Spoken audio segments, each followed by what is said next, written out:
Hello everyone, this is your friend Don Gamad. In this video, I want to teach you on how to solve an exponential problem like this equation here. So we have y raised to 6 plus y raised to 4 is equal to 252. But before that, don't forget to subscribe, like, share, and hit the bell to receive the latest video. Okay guys, let's get started. Now, the first thing to do is, we first write here, solution. So we're gonna write this as y raised to 4.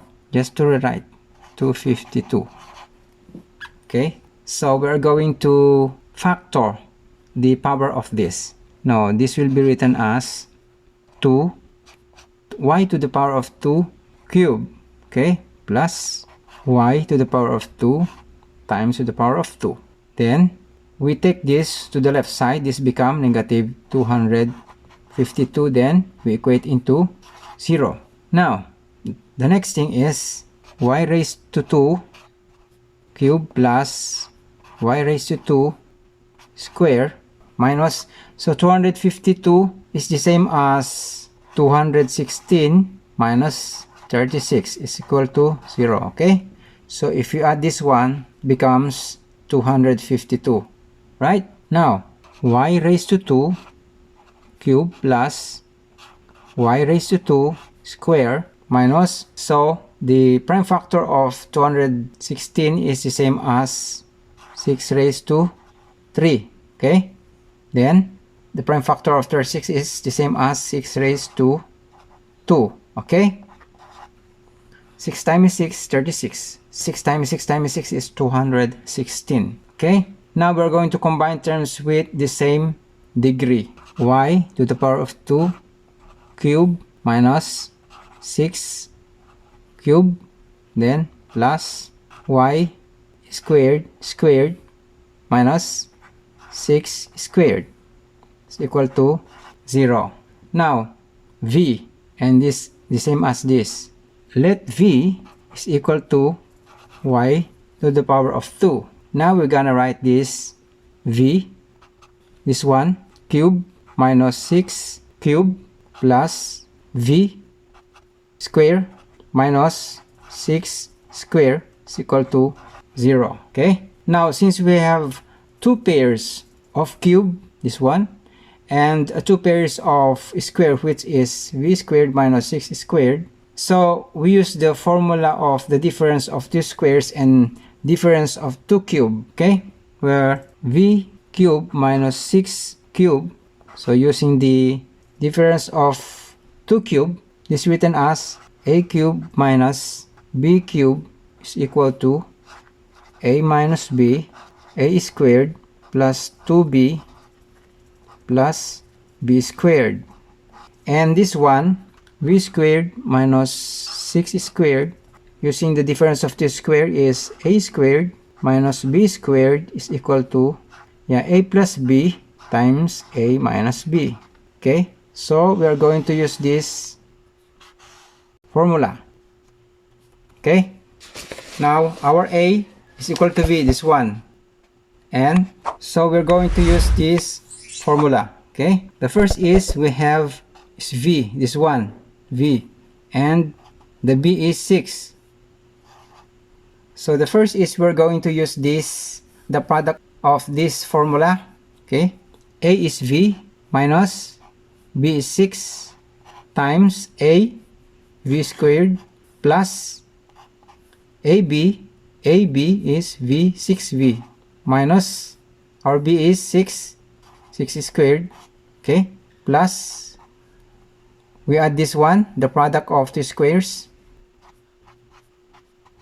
so our a is v, then plus b is 6, a is v minus b is 6, okay? Now both parts has in common v, this one, v minus 6 and v minus 6, so we gonna take this out of the bracket, v minus 6, okay, this divide into this will be this one, 2 plus 6v minus 6 squared, okay, and this divided into this, so the remaining is v plus b is equal to 0. Okay? And then, let's simplify. V minus 6. So, v squared plus 6v. Negative 6 times 6 is 36. This will be plus v plus b. Then, 6v plus v is plus 7v. Then, minus 36 plus 6 is 30. Okay? This must be 42. Then, equals to 0. So, we have two cases here. Okay? This one, v, within case 1, and this one is case 2. V is minus 6 is equal to 0. V is equal to positive 6. Okay? And in case 2, here we're going to use the quadratic equation. V squared plus 7v plus 42 is equal to 0. This is the A. A is equal to 1. This is B is equal to 7. And this is C is equal to 42. Okay?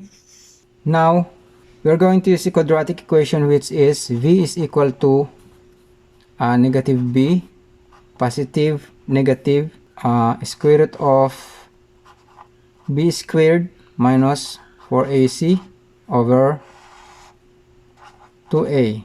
Okay?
V is equal to 6 is the solution of the given equation.